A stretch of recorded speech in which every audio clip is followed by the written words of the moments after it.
आज की वीडियो शुरू करने से पहले आपके सामने दो तस्वीरें प्रस्तुत करता हूं। आप पहले इन तस्वीरों को देख लीजिए और फिर यह सोचिए कि आपके जहन में क्या ख्याल आता है।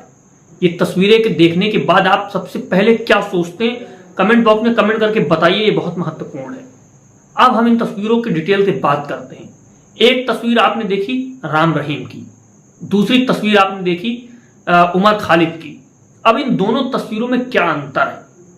एक अंतर आप एकदम स्पष्ट देख सकते हैं कि एक बलात्कारी है जिसको कोर्ट के द्वारा सजा सुनाई गई है, सजा हफ्ता है वो, और वो अपनी सजा काट रहा है। दूसरी तस्वीर जो आप उमर खालिद की देख रहे हैं, ये कौन है? ये एक स्टूडेंट है जो कन्हैया कुमार के साथ में थे, जेएनयू में पढ़ रहे थे, और उन्होंने जो चीजें प्रोटेस्ट किए, कन्हैया कुमार ने भी किए, इन्होंने भी किए। इन लोगों में किस तरह से अंतर किया गया, ये अभी भी जेलों में सड़ रहे हैं। इनकी कोई सुनवाई नहीं की जा रही, इन पर कोई चार्जशीट नहीं दाखिल की जा रही, कुछ नहीं हो रहा है, सिर्फ जेल में सड़ रहे हैं।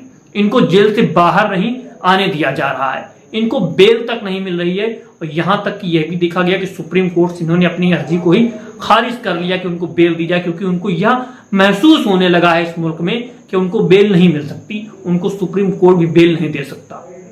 इन दोनों तस्वीरों को जब आप देखेंगे तो आपके जहन में बहुत सारे ख्याल आएंगे, लेकिन एक तरफ उमर खालिद को बेल तक नहीं दी जा रही है, कुछ नहीं किया जा रहा है।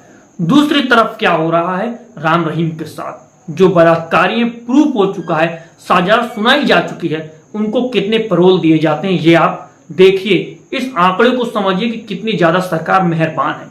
और ये जो आंकड़े हैं इनको चुनाव से भी रिलेट कीजिए कि कब कब कहां कहां चुनाव हुए और इनको किस तरह से पैरोल पे भेजा गया, कितने कितने दिनों के लिए भेजा गया। क्यों? बल्कि ये लोग जानते हैं कि सरकार कोर्ट ने जो फैसला सुनाया था उसमें किस तरह के इनके ऊपर आरोप थे, इनका रसूख क्या था, ये अभी भी जाकर के उस तरह के गलत कार्य कर सकते हैं, कोई रोक नहीं पाएगा।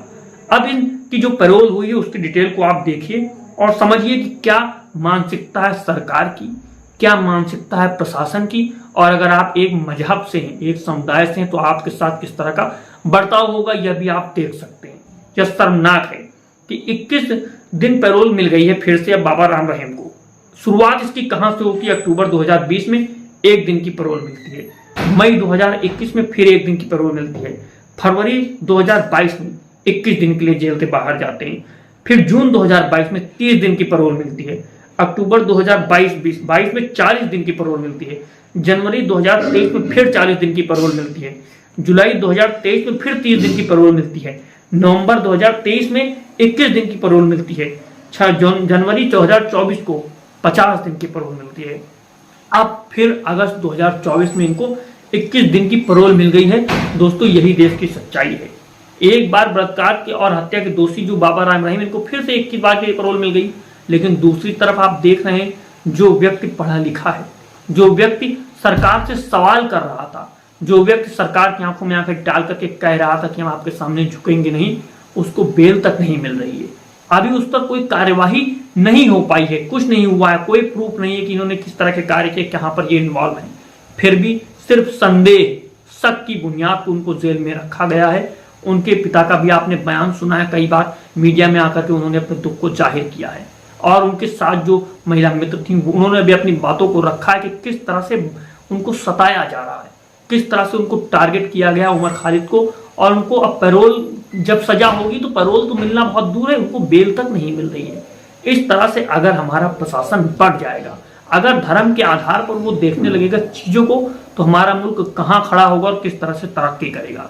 यह सरकार के ऊपर सवाल है कि आखिर उमर खालिद को क्यों छोड़ा नहीं जा रहा है, क्यों बेल नहीं दी जा रही है। और सुप्रीम कोर्ट और इंडिया गठबंधन से भी दरख्वास्त है, क्या वो इस मुद्दे को नहीं देख रहे हैं? क्या यहाँ पर लोकतंत्र की हत्या नहीं हो रही? क्या यहाँ पर अभिव्यक्ति की आजादी को नहीं दबाया जा रहा है?